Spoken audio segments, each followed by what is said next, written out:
ka lang sa aking channel, pakipindot ang subscribe at ang notification bell para update ka sa aking mga ginagawang video. Mga kapatid, ito subukan ko mag-vlog sa gabi. Punta muna ako dinulupihan, bibili lang akong barbecue. Ito ang ganapan ngayong araw na to, araw ng Huwebes. Medyo good vibes tayo ngayon, mga kapatid.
Huminto muna ako saglit dito sa Dinulupihan Plaza.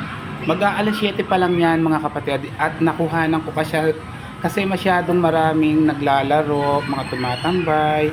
Ito po ang kanilang plaza, parang pinaka-park po nila. Nagandahan po kasi ako. Maganda pala dito. Kasi parang napaka-relax po ng mga tao dito.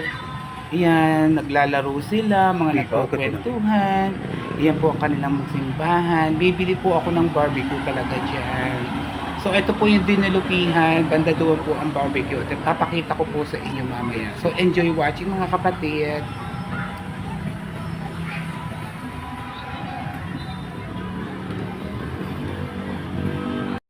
Selfie muna ako mga kapatid. Napakaliwanag kasi ng kanilang plaza mga kapatid. So napagtripan ko mag-selfie.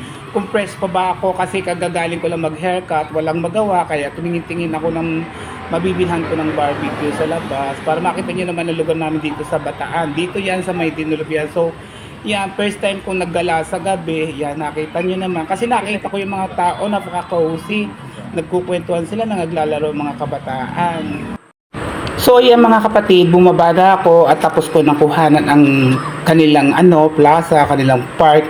So naghahanap po ako ng mabibilhan na barbecue. So pumunta ako dun sa dati na yung binibilhan kasi matagal na akong di nakakabili dun ng barbecue. Mga 3 years ago o 5 years ago. So wala na pala doon mga kapatid. Sa may gilid ng complex na dinarapihan. Kakanan ako dyan mga kapatid para tingnan nga kung nandoon pa ang mga nagtitinda ng barbecue. So mga establishment na pala yan mga kapatid. Yung mga nandoon banda sa may right side na yan, ayun yung complex. So, pupuntahan ko siya. So, wala na pala sila doon. So, ayan, babalik ako dyan mga kapatid. Panoorin nyo po mga kapatid ha.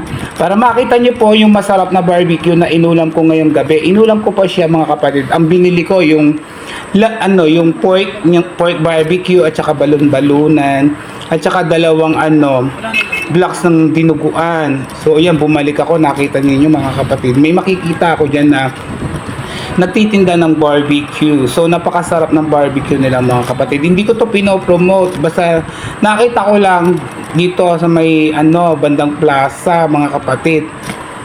So iyan, tuloy-tuloy pa rin. Ay, meron pala akong pinuntahan muna mga kapatid dito sa mga nagba-basketball. Kinuhanan ko sila. Yan, tumigil muna ako. So, na-curious kasi ako mga kapatid, napakaingay. So, yan, di ko sila mga kilala mga kapatid. Basta't nadaan lang ako dyan sa may complex na dinulupihan. May naglalaro ng ng basketball.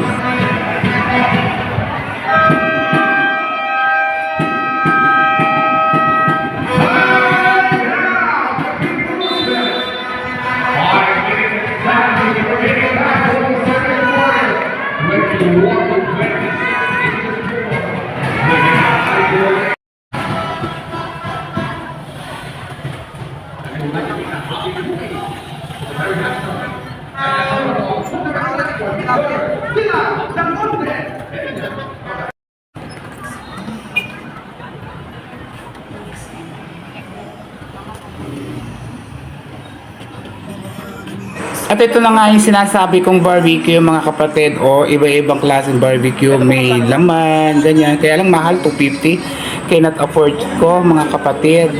Tapos meron siyang ayan, manok, laman, yun? Hotdog, pork, lechong kawali, iyan, yan, chicharong bulaklak. Ayan, sisig, ganun, mga kapatid, hotdog, isaw, laman barbecue, meron. Ito yung ayan, kinuha ko yung balon-balunan at saka laman. Doon bandang isaw, tapos yung blocks ng mga dinuguan. So, dalawa lang yung binili ko dyan at saka dalawa noon. Yan. So, makikita nyo mga kapatid kung saan ito. Sa may tabi lang ng plaza to mga kapatid. Kung bibili kayo dito, napakasarap. Yung mga mahihilig sa mga pulutan, ganun. Punta na kayo dito sa dinulpihan. Hindi ko siya pinopromote mga kapatid kasi wala naman itong bayan. Nakita ko lang. So, nasarapan ako sa nila. Sa timpla ng barbecue nila. Tapos ayan yung pangalan ng barbecue nila sa may Jovic Barbecue Food House. Yan po yung pangalan nila sa may lang yan, sa may plaza mga kapatid. Ayan, kinuha na ko ang sarili ko. Yun, nag-iihaw yung lalaki. Yun, yung 15 isa yung laman at saka yung balunan 15 isa, tapos yung blocks ng dugo tig 15 rin. Tama ba yung kwenta ko? Ay hindi, yung laman pala 30 mga kapatid. Tapos yung balunan 30. Ayan pinapakita mga kapatid sisig, sarap. Sarap. Kaya rin yan mga kapatid, umuwi na ako hanggang sa muli.